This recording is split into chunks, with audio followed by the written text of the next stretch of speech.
თუ განსასწრელი ადამიანს განამტკიცებს, მაშინ რატომ თხოვთ უფალს მომაოჩენოში ნუ შევიყვანებ ჩვენ განსასწრელს.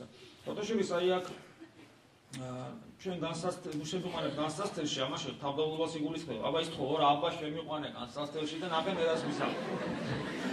ეხლა ხო გესმით რა აბსურდამდე დავალთ ადამიანები, ან ერთხელ მახსოვს კაცო ისე როგორ გავბრაზდი მაშინ სადღაც სტუმრად ვარ და ჩემთვის ერთ-ერთი უსაყვარლესი სასტუმრო პირი ბერი და როგორი ბერია იცი რომ შეხედავენ უყურებენ ხოლმე და ასე უყურებენ და ფიქრობენ რომ ესე იგი ნუ მოკლედ სულ ეშმაკეთთან ბრძოლაშია და აბა როგორ უნდა იყოს ეხლა და სუფრაზე რაღაცა სადაც ეხლა ეგეთი ბერიზის ის მისიონერია ხო რაღაცას ამბობს იტყვის და აღგზელებენ და ვეუბნებიან რომ გისურვებთ განსასწრელსო და რა ამბავი დავაძიე გასვია განსასწრელი ეფერები ამ კაც განსასწრელები არაკლია კაცო სულ რაღაცა ხო ეს როგორ არის ღვთის მოღვაწე ადამიანს რამდენი პრობლემები აქვს და კიდე განსასწრელი არ უსურვებს და დიწყეული მე კი კაცო ხო აი არ არისო განსასწრელიო ესე იგი ესეთი არაჯანსაღები დგომა ხო არ შეიძლება საერთოდ სასტუმრო პირებზე ძალიან უცნაური წარმოდგენა აქვს მე მახსოვს ახლა ერთ-ერთ ექიმთან ვიყავი სტომატოლოგი იყო ახლა იმედია რომ ის არ მისმენს მაგრამ საქართველოს რა ვასახელებდა ტკივა მეთქი და ისო ცივზეო და ხო ცივზე მეთქი და რაღაც შემიშხაპუნა და არ მეთქინა და მეთქი ეს არის აპარატში რო წყალია იქიდან გამო ესეთ ცივზე არა უფრო ცივზე მეთქი ეს თბილია ოთახში ციფროლიყო და თქვენ წყაროს წყალს რო სვავთ ხო მე ვთხარი მე ვცხოვრობ რაღაც უღრამ ტყეში დილას ესე იგი მამლის ყივილს რა თქმა უნდა ვასწრებ მე ესე იგი წამოვდგები ჩემი გამოქვაბულიდან გამოვა მე ბილიკებით ჩავირბენ წყაროზე ცალმუხზე ჩავიმუხლებ და აი ესე პეში ცივ წყაროს ხასო დავალე იქ მეთკინება მეთქი კბილი ადამიანია კაცო და მე მეორე დღეს მივედი და ჩემი წიგნი ვაჩქებ პირველი ხადაგებების კრებული რომ მეთქი მგდელი არ ნიშნავს იქ ჯულებს ცხოვრობდეს სხვა რაღაცას ნიშნავს მეთქი და მოდიშები კი მიხადა მაგრამ ხო ესეა ესე წარმოდგენებია ჩვენზე მოკლედ ამასობაში კითხვა დაგვაქვს და რა კითხვა იყო ხო რა შეიძლება განსაცდელს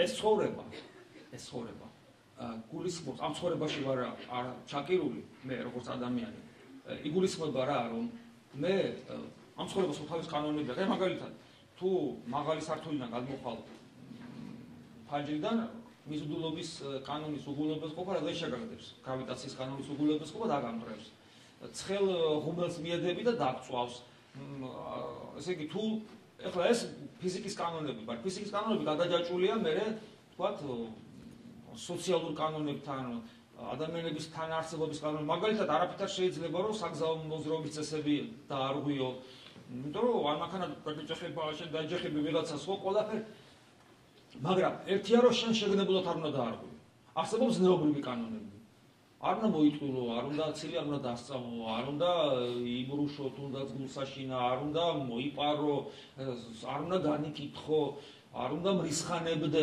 ასე შემდეგ, არ უნდა იყო ნაყროვანებაში ჩავარდნილი, ასე შემდეგ ეს ყველაფერი არ უნდა იყო გაღიზიანებული, ყველაფერი გზნობრივ კანონების დარღვევა კიდე ეს ცალკე პრობლემა. ერთია რომ არ უნდა იყო არ უნდა აკეთებდე. ხო? ერთი.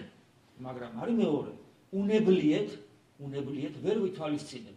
ვერც მიზიდულობის კანონს ხანდახან, ვერც მანქანების მოძრაობის წესებს, ვერც სოციალურ-ეკონომიურ კანონებს, ვერც ფსიქოლოგიურს ვერც დიპლომატიურ კანონებს ვერ ვითვალ, ვერც ზნეობრივი კანონებით მე ღვევა ხოლმე, მე ღვევა, ხო? ესეა. და ეს ყველაფერი, ანუ კანონების უგულობელყოფა, რომელიც ღმერთისაგან არის მოცემული და კანონების დარღვევა, უნებლიეთს ადამიანს პრობლემებს უქმნის. და მიუხედავად იმისა, რომ შენი თავისუფლების ხარისხი ისეთია, რომ ღმერთთან ხარ, შენი ბუნებით ხო ჯერ კიდე აქ ხარ და აი ამ მანქანაში, რომელიც ასე მოწესრიგებული საათივით მუშაობს, თავის კანონებიდან გამომდინარე, აი ამ მანქანის მსხვერპლი შეიძლება გახდე. ამიგეთ? როცა ეუბნები, რომ განსასწრელში ნუ შემიყვან აფულს ამას ევედრები, რომ მე უსუსური ვარ, აი ყოველ წუთი შეიძლება რაღაცა მოხდეს, რაღაც არასწორად გამომივიდეს და აი ამ განსასწრელში ნუ შემიყვან. იმიტომ რომ მე ჩემი ცხოვრების წესი ისე ვერ ვცხოვრობ, რომ შენი ერთგული შვილი ვიყო, ამიტომ ყოველთვის პრობლემების წინაშე ვდგები და აი ამ შესწავლების დროს დამიფარე, რომ განსასწრებში არ ჩავიდო.